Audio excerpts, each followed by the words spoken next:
രണ്ടാമത്തെ ഷെയ്ഡ് വരുന്നത് ഒരു സിൽവർ ആൻഡ് ബ്ലാക്ക്, അതിൻ്റെ കൂടെ മെറൂൺ കോമ്പിനേഷൻ്റെ ഉണ്ട് എല്ലാത്തിനും വരുന്ന പോലെ തന്നെ. അപ്പോൾ ഇതിൻ്റെ സെയിം രീതി തന്നെയാണ് കേട്ടോ. ഞാൻ പറഞ്ഞ പോലെ കൂടിയ ഫാബ്രിക്കാണ്, നിങ്ങൾക്ക് ടച്ച് ചെയ്യുമ്പോൾ മനസ്സിലാവും. അത്രയും നല്ല ഭംഗിയായിട്ട് നിൽക്കുന്ന ഒരു ഐറ്റം ആണേ. ഇങ്ങനത്തെ തന്നെയൊക്കെ ഇടുന്നവരുണ്ട് കേട്ടോ, കോട്ടൺ തന്നെ ഇങ്ങനത്തെ പ്രിൻറ്റുകൾ തന്നെ യൂസ് ചെയ്യുന്നവരുണ്ട്.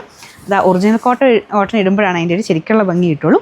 നോർമലായി എന്തായാലും ഇത്രയും ഫിനിഷിങ്ങിൽ ഇങ്ങനത്തെ ഒരു പ്രിൻറ്റ് വരത്തില്ല കേട്ടോ.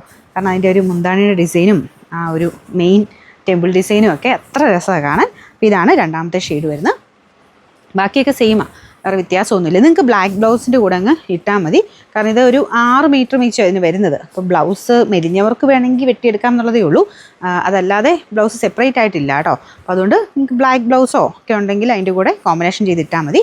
പിന്നെ നമ്പർ വരുന്നത് AD 318, റേറ്റ് 2015. ഇതിൽ അടുത്ത ഷെയ്ഡ് വരുന്നത് നല്ല അടിപൊളി ബ്ലൂ കളറാണ് കേട്ടോ. അപ്പോൾ ഇതിനും ഞാൻ പറഞ്ഞില്ലേ ബ്ലാക്ക് ബ്ലൗസ് എല്ലാത്തിനും മാച്ച് ആവും. കാരണം ആ ടെമ്പിൾ ഡിസൈൻ പോയേക്കുന്ന എല്ലാത്തിനും ബ്ലാക്കിൽ തന്നെയാണ്. പിന്നെ ഇതൊക്കെ കണ്ടു കഴിഞ്ഞാൽ ആ പ്യുവർ കോട്ടൺ ആയതുകൊണ്ട് കാണുമ്പോൾ നമുക്കൊരു ഭയങ്കര ഗ്രാൻഡ് ലുക്കാണ് കേട്ടോ. നോർമൽ കോട്ടൻ്റെ ആ ഒരു ഇതല്ല, കുറച്ചൊരു ഭയങ്കര ഗ്രാൻഡായിട്ട് നിൽക്കുന്ന ഒരു ഫീലാണ് വരുന്നത്. നമുക്ക് പെട്ടെന്ന് നോക്കുമ്പോൾ നമുക്ക് റോസ് സിൽക്കിലൊക്കെ നോക്കുന്ന ആ ഒരു പ്രതീതിയാണ് കേട്ടോ. അപ്പോൾ ഇതാണ് ഇതിൻ്റെ മുന്താണി പോർഷൻ വരുന്നത്.